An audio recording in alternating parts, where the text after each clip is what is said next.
라이트 앤 딜라이트 말씀 묵상의 시간입니다. 사랑하는 주님, 오늘도 새 날을 열어주시니 감사합니다. 주님께서 오늘도 우리에게 행하실 일을 기대합니다.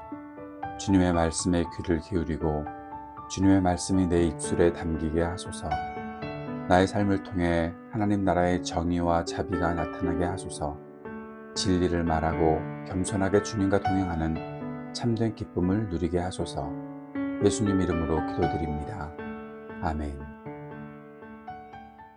오늘은 미가서 3장 1절에서 12절까지 말씀 함께 읽고 묵상하겠습니다. 미가서 3장 말씀을 새번역 성경으로 읽겠습니다. 그때 내가 말하였다. 야곱의 우두머리들아, 이스라엘 집의 지도자들아, 내가 하는 말을 들어라. 정의에 관심을 가져야 할 너희가 선한 것을 미워하고 악한 것을 사랑한다. 너희는 내 백성을 산채로 그 가죽을 벗기고 뼈에서 살을 뜯어낸다. 너희는 내 백성을 잡아먹는다. 가죽을 벗기고 뼈를 산산조각 바수고 고기를 삶듯이 내 백성을 가마솥에 넣고 삶는다. 살려달라고 주님께 부르짖을 날이 그들에게 온다. 그러나 주님께서 그들의 호소를 들은 채도 하지 않으실 것이다. 그들이 그렇듯 악을 저질렀으니 주님께서 그들의 기도를 들어주지 않으실 것이다. 예언자라는 자들이 나의 백성을 속이고 있다.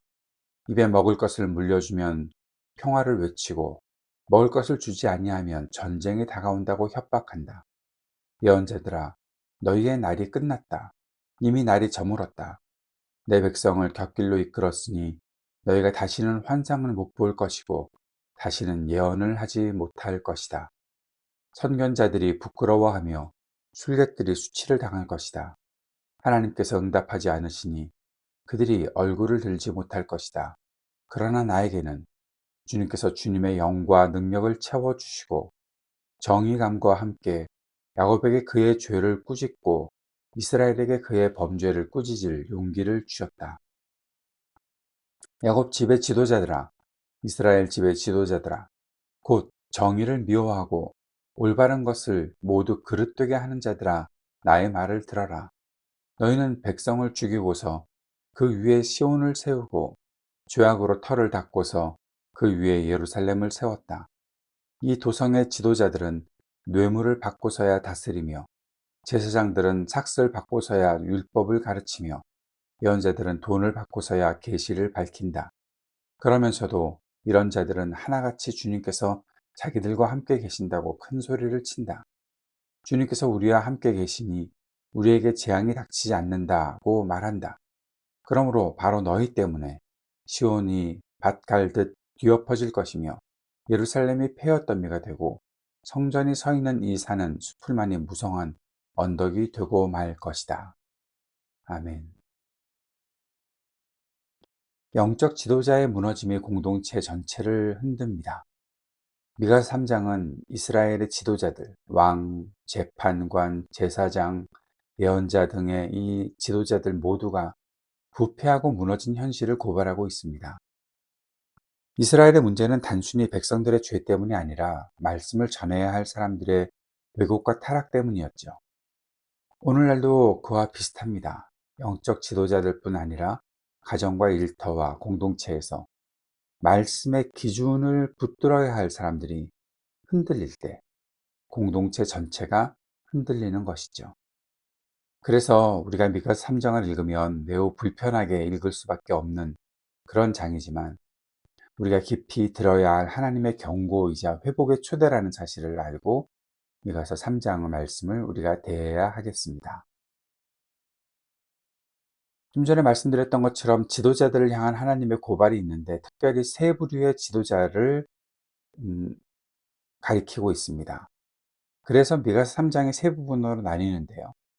1절에서 4절까지는 통치자와 재판관들의 부패에 대해서 말을 하고 있고 5절에서 8절까지는 예언자들의 왜곡된 말씀 선포에 대해서 그리고 9절에서 11절까지는 제사장과 지도자 전체의 전면적인 부패와 예루살렘 심판이 선언되고 있습니다. 세 부류이긴 하지만 특징은 하나입니다. 그들은 자기들에게 있는 권력을 자기의 이익만을 위해서 사용했다는 것입니다. 하나님께서 맡기신 자리를 자기 자리로 바꾸어 버렸던 것이죠. 1절 4절에서는 말씀의 공의를 왜곡하는 지도자들을 언급합니다. 이스라엘 지도자들은 정의를 알고도 일부러 버렸습니다. 그들이 무지해서 그랬을까요? 그게 아니라 그들은 이익을 얻기 위해 선택적으로 정의를 포기했다는 것입니다. 선택적으로 정의를 포기했습니다. 성경은 이것을 매우 강하게 묘사하고 있습니다. 백성의 살을 벗긴다, 뼈를 꺾는다, 냄비 안에 고기처럼 썬다. 아주 잔인한 표현들이죠. 그런데 이 표현은 지도자들의 부패가 바로 백성을 착취하는 폭력에 가까웠다는 의미로 볼 수 있는 것입니다. 오늘 우리 시대에도 정의를 알고도 모른 척하는 리더들이 있습니다. 원칙을 알고도 상황에 따라 바꾸는 권력자들이 있습니다.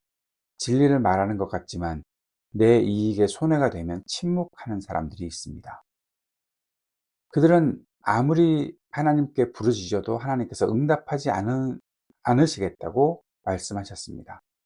하나님은 이렇게 그들의 말에 응답하지 않으시면서 전체 공동체를 위해서 지도자의 탐욕을 그냥 두지 않으신다는 것이죠. 5절에서 8절까지는 거짓 예언자들에 대해 말합니다. 배를 채우려고 말씀을 이용하는 자들, 이 백성을 그르치는 예언자들에 대해서 언급하는 거죠. 그들은 하나님을 말합니다. 그런데 하나님께서 무엇을 원하시는지 하나님을 위해서 말한 것이 아닙니다. 그들은 돈을 받으면 평화를 예언합니다. 그런데 돈을 받지 않으면 재앙을 말하는, 예언이 좋은 말하기, 인기 얻기 정도가 되었던 것이죠. 하나님의 말씀은 상품처럼 거래하는 것처럼 되어버렸습니다. 그래서 주님께서 말씀하십니다. 너희에게는 밤이 되리니 묵시가 없을 것이며 너희가 부끄러워서 얼굴을 가릴 것이다.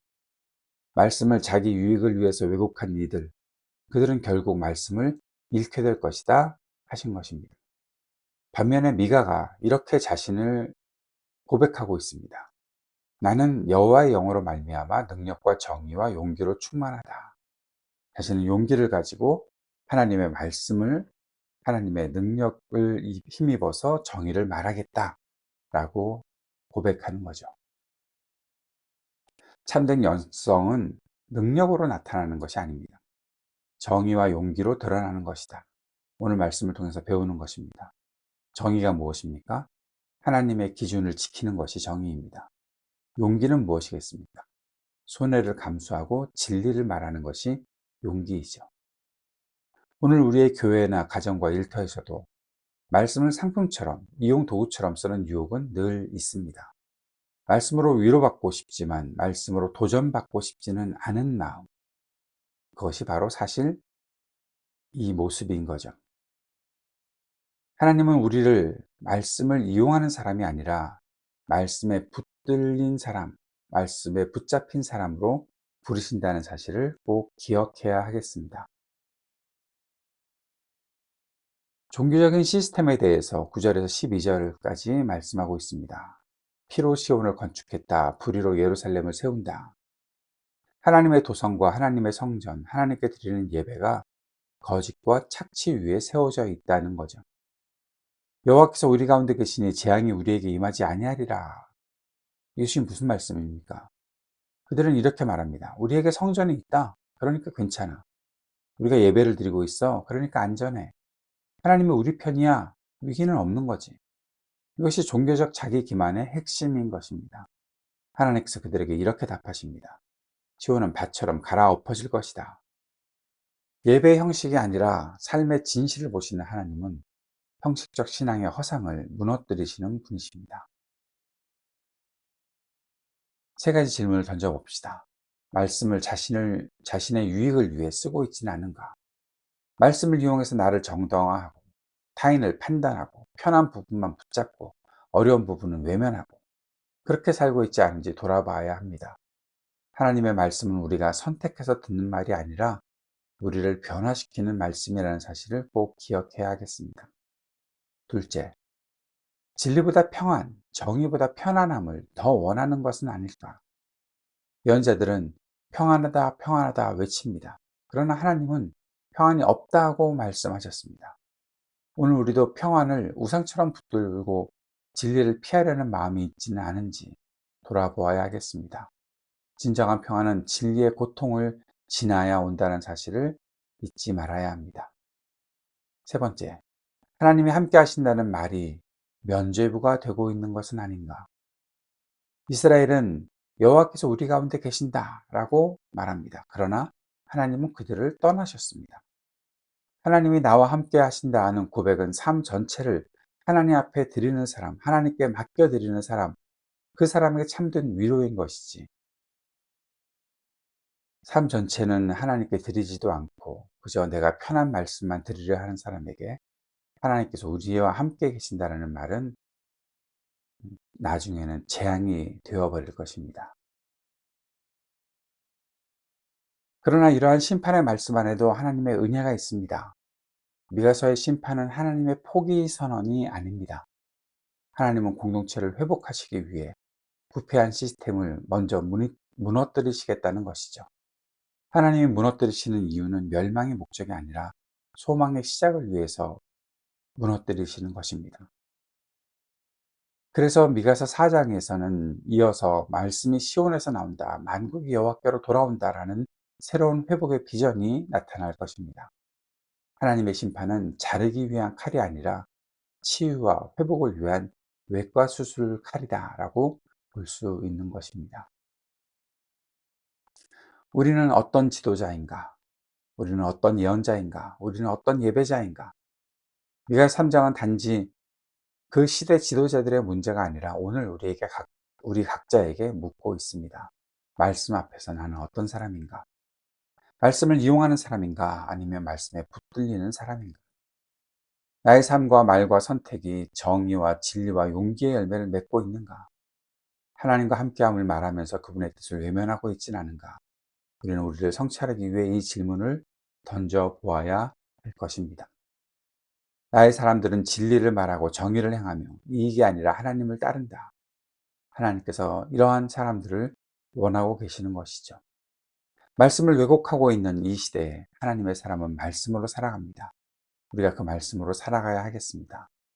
그렇게 살아갈 때 하나님은 우리의 가정과 공동체와 교회와 일터를 다시 세워주실 것입니다. 오늘도 이 믿음을 가지고 하나님을 향한 소망을 붙잡고 살아가는 저와 여러분 될 수 있기를 바랍니다. 주님께서 가르쳐 주신 기도 함께 드리겠습니다. 하늘에 계신 우리 아버지, 아버지의 이름을 거룩하게 하시며 아버지의 나라가 오게 하시며 아버지의 뜻이 하늘에서와 같이 땅에서도 이루어지게 하소서. 오늘 우리에게 일용할 양식을 주시고 우리가 우리에게 잘못한 사람을 용서하여 준 것 같이 우리 죄를 용서하여 주시고 우리를 시험에 빠지지 않게 하시고 악에서 구하소서. 나라와 권능과 영광이 영원히 아버지의 것입니다.